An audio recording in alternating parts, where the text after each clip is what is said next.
Vous faites des portraits de chômeurs et de chômeuses Oui, dans cet ouvrage-là. c'est ça l'idée. Oui. Qu'est-ce qui Oui. relie les gens les uns aux autres?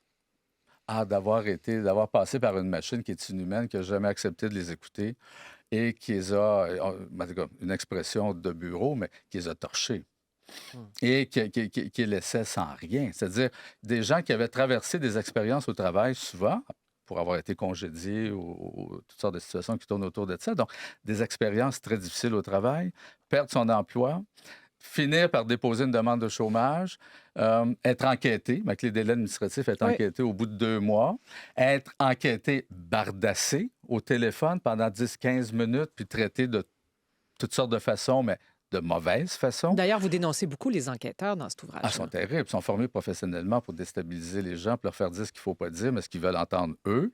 Et ils les font tomber. Et après ça, la personne, si elle a le courage, elle va chercher des ressources, mais c'est la minorité qui va chercher les ressources que nous sommes pour les défendre. Puis voilà. Souvent laissés à eux-mêmes. Alors, c'est un système. Puis tu vois, ce que j'ai vu, parce que je suis replongé dans mes souvenirs. Moi, j'ai commencé en Abitibi en 1980. Je me souviens quand on a ouvert le bureau, là, c'était un lundi, le 10 mars 1980, 2 jours après le 8 mars. Puis le 8 mars, la Journée internationale des femmes, Pauline Julien était venue à Rouen. Alors, c'est assez marquant. Et je me souviens de cette journée du 10 mars. Mais ce que et j'ai replongé dans mes souvenirs Oui. pour m'apercevoir que la machine, celle d'assurance chômage aujourd'hui qui s'appelle Assurance Emploi, c'est la même chose. Il y a une fonctionnaire que j'appelle Madame Parent parce qu'elle ressemblait à Amanda Parent, puis on l'aurait vu la belle-sœur sous son balcon avec la cigarette s'engueuler avec la voisine d'en face. C'était la fonctionnaire féroce là, à l'époque, la Rwanda.